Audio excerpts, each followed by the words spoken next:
So, hello everyone. Glad I could be participant again this year, following on from the INCOB session last year.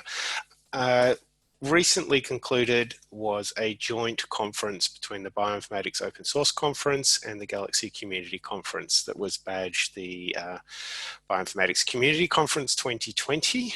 In light of COVID, the decision was made fairly early on in the organisation that it would be held virtually as opposed to its presence that was planned in Toronto. As such, we took the initiative in Australia, which was a joint organisation between the University of Melbourne and QFAB and QSIF, to help host the conference in two competing time zones 12 hours apart. So West, which was an American time zone, and East, which was the Australian East Coast time zone. That did mean that the Europeans suffered because they didn't really fit into either of those time zones, unfortunately. But what I did want to share was our adoption of the platform that was used for BCC. So we paid for an online platform called Remo, and this was used throughout the conference for both the conference and the workshops. And I thought I'd just give a quick overview on Remo and some thoughts on how it worked for hosting workshops in particular. So the conference, 780 total participants, 592 in the main meeting. More importantly, 443 attended training events over a Saturday and Sunday, Australian dates, and 359 stayed on for the co-fest afterwards. There's plenty of screen grabs here, which I will go through and explain exactly how they arrayed themselves inside the conference.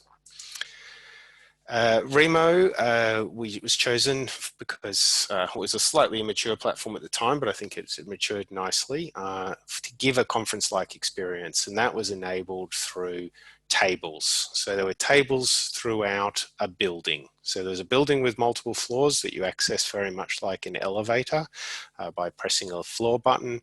You arrived at a table. You could converse by turning your camera and microphone on with the members of that table. You could also bring up an interactive whiteboard for scribbling on or sharing posters. So it was an exceptionally interactive format, and you could chat publicly and privately to people during there.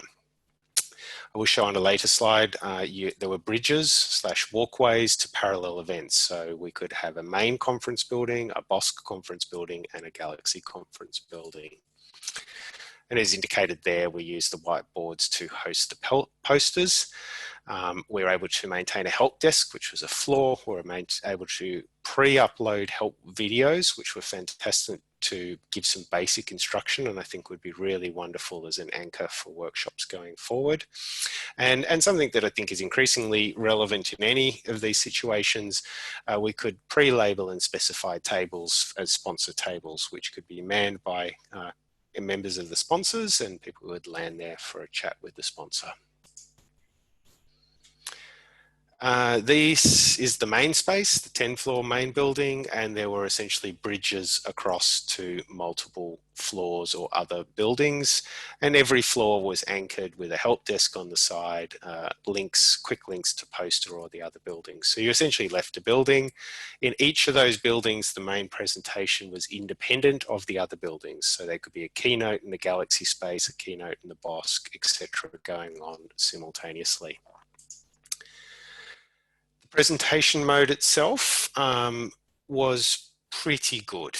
So you landed at a table, authority was given to the presenter. They could invite people up on the stage to join them as co-presenters, and the person on stage had the ability to run the whole room. So they would, with an arbitrary amount of warning, generally 30 seconds, warn the room that the presentation was going to start. That would take over everyone's screen from table mode, and you would be presented with the presentation mode on the left-hand side. This did work very well.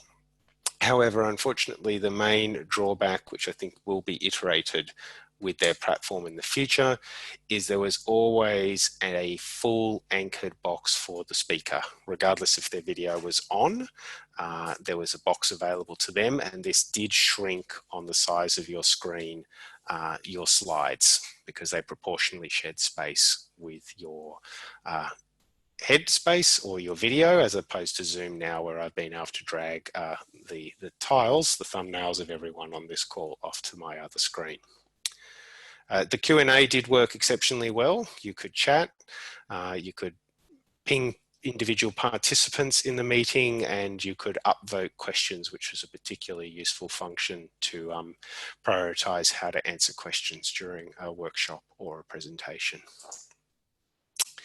So on my last slide, keeping it to the theme of a lightning talk, I just thought I would summarize some of the observations of attending 6 workshops over 2 days and being one of those 400 odd participants. So, and this is also something I guess we've noted at training I deliver in COVID times on behalf of QSIF as well, is that both presenters and attendees dramatically benefited from having 2 or more monitors, which can be an ask sometimes, but it certainly made management of the online platform and your follow along exercises on different monitors substantially easier.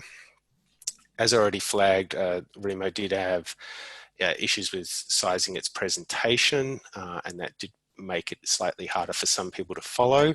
However, I think you can flip that on its head and say that occasionally, like this very slide we're looking at here, it's very tempting to jam a lot of text onto one single slide, and maybe paring that back is actually not a bad idea. We did manage some of these with a parallel open Google document to allow screen grabs and to allow deeper conversations, which were catalogued alongside the workshop. And for the conference in particular, but I'm not necessarily going to suggest it going forward for workshops, we did have an entire Discord server with multiple channels and a channel for each workshop, and they were actively used. There were thousands of messages posted on Discord over the 5-day event. So it did work. I'm not necessarily saying it would be the primary choice for workshops going forward. The platform was excellent for conferences. It did work for workshops. One of the things that it didn't do so well were breakout rooms. So these were slightly difficult for people to exit a presentation and re-enter a breakout room. It was possible, but slightly difficult. It was best managed inside a workshop by having regular breaks outside of presentation mode and then coming back into the presentation to allow people to interact at their tables. And the Q&A worked very well. So overall, the Remo platform was excellent. I think the feeling of the organising committee is that we would use the platform again in the future. It held up for large numbers of people without any bandwidth issues, which was a potential worry, and we had no equivalent to Zoom bombing or any other nefarious activity during the event. There you go. Thank you very much.